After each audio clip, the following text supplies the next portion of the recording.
ఆలోచించి దేశ భవిష్యత్తు కోసం, తమ భవిష్యత్తు కోసం కూడా వేయాల్సింది అది ఓటు. కాబట్టి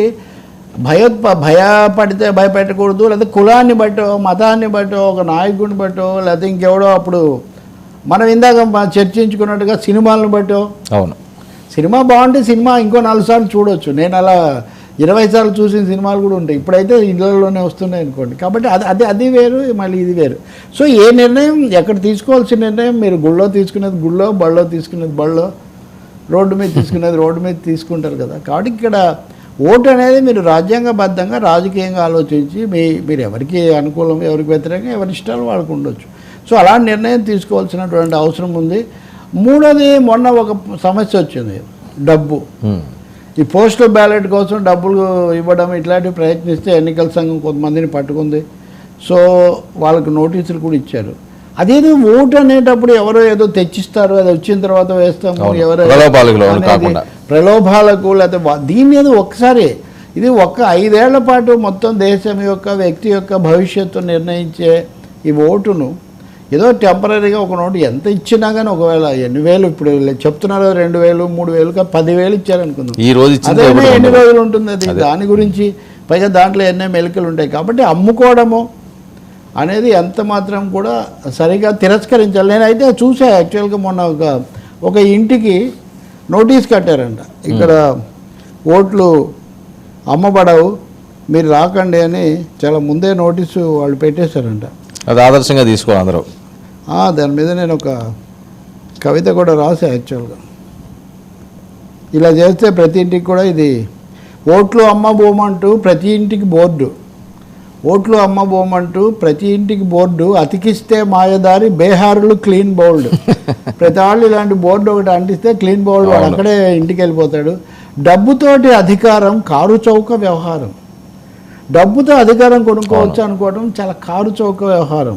ఎందుకంటే కారు చౌక ఎందుకంటే వాడు కేవలం నీకు 2,000 ఇచ్చి అధికారమే కొనుక్కుంటున్నాడు. అవును, డబ్బుతోటి అధికారం కారు చౌక వ్యవహారం, గద్దెక్కిన మరుక్షణం దేశ సంపదలు వేలం. వాడు డబ్బుతో అధికారం కారు చౌక బేరం చాలా తక్కువగా తీసుకొని వాడు గద్దెక్కిన మరుక్షణం దేశ సంపద వేలం వేస్తాడు. అవును, కాబట్టి ఇక్కడ ఓట్లు అమ్మబడవు అనే ఒక బోర్డు, అది గుండెల్లో కట్టుకోవాలి, అది ఇంటి ముందు కట్టుకోవాలి. ఎవడన్నా వస్తే వాడిని తరిమి కొట్టాలి. దీనికోసం తయారయ్యే బ్రోకర్లు, దళారులు, లేకపోతే అలాంటి ఉంటారు, ఒక బ్యాచ్ ఉంటారు వాళ్ళు. అలాంటి వాళ్ళను తప్పకుండా ఏమాత్రం చోటు లేకుండా వాళ్ళకి చేయాల్సినటువంటి అవసరం ఉంది. అలాగే కులం నిలబడ్డవాడు మన కులం వాడనో ఇంకోటనో, మొన్న ఒక నాయకుడు, ఇందాక మనం అనుకుంటున్న నాయకుడు పదే చెప్తున్నాడు కదా, అలా ఎవరు చెప్పరు. కానీ ఆయన ఎందుకో చాలాసార్లు కులం పేరు తీశాడు. మీ కులం అని మీరు ఓటేస్తుంటారని. మన ప్రజలు నిజానికి కేవలం అంత బలహీనంగా ఉంటారనుకున్న అనేక చోట్ల ఉండొచ్చు. ఇప్పటికీ కులం ప్రభావం కొంత ఉంటుంది. కులం వాడైతే పిలిచి అన్నం పెట్టండి, కానీ ఓటు పెట్టకండి. ఓటు అనేది అన్నం కాదు, ఓటు అనేది దేశానికి సంబంధించిన తాళం చెవి. అందుకని ఇలాంటి జాగ్రత్తలు తీసుకోవాలి. రెండోది, ఇప్పటికైనా మీరు చదవండి. నేను ఇందాక వస్తూ చూస్తున్నా, ఇప్పటికే అధికార పార్టీ వాళ్ళు పెడుతున్నారు ఏమని అంటే, టీడీపీ వాళ్ళు ఇంకా మేనిఫెస్టో ఇందులో పెట్టలేదు, ప్రణాళిక ఇందులో పెట్టలేదు, గతసారి తీసేశారు, మేమైతే పెట్టామని. ప్రణాళిక అనేది ఒక కొలవద్ద కదా. ప్రణాళికలు చూడండి ఇప్పటికైనా. కానీ చివరి కాసేపు లేకపోతే వర్మ లాంటి వాళ్ళ ఛానల్స్లో ఏం చెప్పారు, వాళ్ళకి వర్మ కావచ్చు, ఇంకో చోట ఇంకోటి కావచ్చు, అది మీరు చూడండి. అందుకని కొంచెం మినిమం అవగాహనతో వెళ్ళాల్సిన అవసరం ఉంది. సరే, ఏంటి ఈ మధ్యకాలంలో డబ్బు మధ్య ఇంకొక ముఖ్యమైనది ఉంది వర్మ, మీరు ఇఫ్ యూ గో బ్యాక్ అంటే మళ్ళీ మనం మొత్తం ఫాస్ట్ ఫార్వర్డ్ లేకపోతే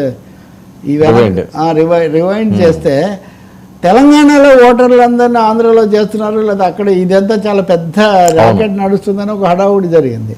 ఇప్పుడు కూడా బస్సులు చాలా ఇదంతా వెళ్ళిపోతున్నారు. ఇట్లాంటివన్నీ చాలా ఉన్నాయి. రైట్గా ఉన్న వాళ్ళు రైట్ వేలో వెళ్ళి రైట్ ఎక్సర్సైజ్ చేయొచ్చు.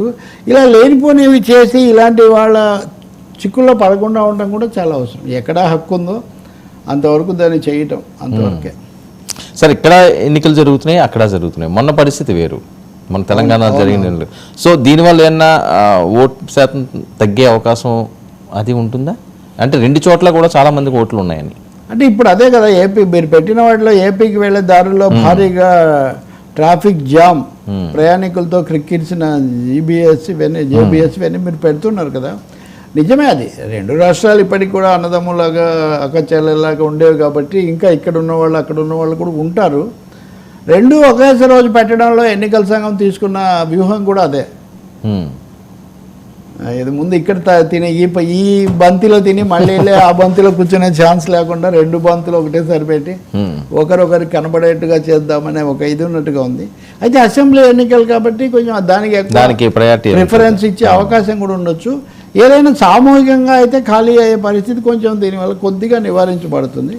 జాగ్రత్తగా అది చేయాల్సిన అవసరం ఉంది. తగ్గుతుంది, ఓటింగ్ శాతం తగ్గుతుంది దేశం అంతా. ఎందుకంటే ఓటర్ ఫ్యాటిగ్యూ ఒకటి కనిపిస్తుంది. ఓటర్లో కొంత విసుగు, కొంచెం అలసట, అలాగే ఎవరైనా ఎన్నిసార్లు అయినా ఇట్లాంటిది ఒకటి. ఇప్పుడు మోదీ సమస్య కూడా అదే.